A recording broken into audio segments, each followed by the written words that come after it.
C'est maintenant l'heure de la revue de presse des hebdos de quartier avec notre journaliste Aimé Lemieux. Bonjour Aimé. Salut. Alors on commence dans la voie pop du Sud-Ouest où on nous parle de l'arrondissement qui mènera jusqu'au 9 décembre la première grande guignolée de l'histoire de l'arrondissement.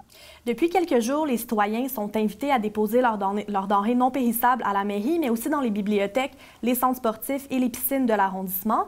Depuis plusieurs années, l'administration municipale organise une collecte de denrées non périssables pour aider les familles moins fortunées. Le seul endroit jusqu'à maintenant où les citoyens pouvaient déposer leurs dons, c'était au bureau d'Accès Montréal à la mairie. Cette année, les points de collecte ont été multipliés. L'arrondissement donne donc un peu plus d'importance et d'ampleur à l'opération. D'ailleurs, dans le cadre de la guignolée de cette année, les élus et les employés de l'arrondissement invitent les résidents à une collecte spéciale le 1er décembre.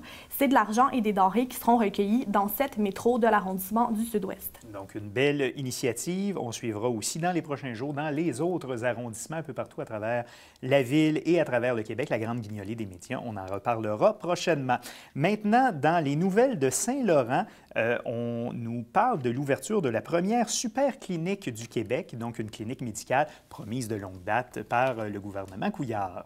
Les super cliniques, c'est une réforme du ministre de la Santé, Gaétan Barrette. D'ici le printemps, 49 autres cliniques vont se réformer, comme la super clinique Le Plein Ciel, c'est celle de Saint-Laurent. En plus de toutes les conditions déjà énumérées, déjà présentées, on parle de médecins disponibles à fin de semaine, d'ouverture 12 heures par jour et de services de prélèvement, de radiographie et d'échographie.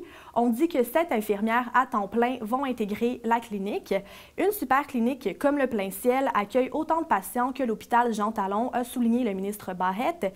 Et la clinique Le Plein Ciel, elle existe depuis 1998. L'établissement offre des soins de santé en plusieurs langues, en plus de proposer un service de pharmacie, une clinique de voyage et une série de spécialistes à la disposition des patients. Donc voilà, sur le boulevard de la Côte-Vertu dans l'arrondissement Saint-Laurent. Maintenant, dans le magazine de l'Île des Sœurs, on parle des travaux de construction du nouveau pont Champlain, qui, on ne le savait pas, est un des plus grands chantiers d'Amérique du Nord actuellement en cours. Et les internautes pourront suivre le processus de construction du nouveau pont. Donc, chaque étape qui sera présentée en ligne. Au cœur du géant, c'est le nom de la web-série qui va être composée au total de 12 épisodes. Elles seront diffusées, ces capsules-là, pendant les 2 prochaines années, étant donné que le pont doit être prêt en 2018.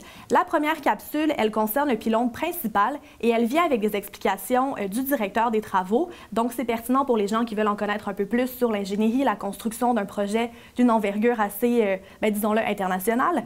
Les coûts associés à la production des capsules vidéo sont compris dans l'enveloppe de 4 milliards déjà associés au projet de reconstruction. Voilà, et évidemment, la production des vidéos, c'est pas ça qui aura coûté la majorité de la somme du 4 milliards de dollars. Dans l'Express d'Outremont, il y a eu donc référendum le 20 novembre concernant une modification au zonage pour interdire les nouveaux lieux de culte sur l'avenue Bernard. Dans l'Express d'Outremont et de Mont-Royal, on nous parle du vote par anticipation. Il y a plus de 1000 personnes qui sont rendues au vote par anticipation.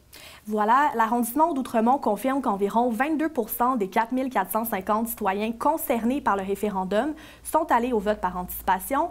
La tenue du référendum officiel se fait le 20 novembre et fait suite au nombre de signatures qui ont été obtenues au registre de septembre. Le projet de règlement a été adopté en majorité par les élus d'Outremont. Ils disent que ce serait préférable que l'avenue Bernard accueille uniquement des commerces et des entreprises. Question de revitaliser l'artère montréalaise. Donc voilà, un taux de participation extrêmement élevé pour un scrutin municipal, 22 par anticipation. Dans Cité Nouvelle, dans l'ouest de l'île, la Fondation du Grand Montréal qui finance des projets qui sont reliés au 375e de la Ville de Montréal. Donc, la Fondation qui a annoncé qu'elle financera 71 projets montréalais, dont 2 dans l'ouest de l'île.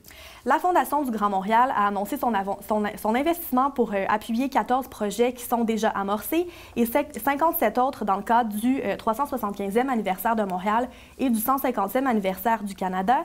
Sur 240 projets qui lui ont été soumis, la Fondation en a retenu 71 répartis dans 20 secteurs montréalais. L'idée derrière l'investissement, c'est de renforcer le sentiment d'appartenance dans les secteurs concernés, autant chez les jeunes que chez les aînés.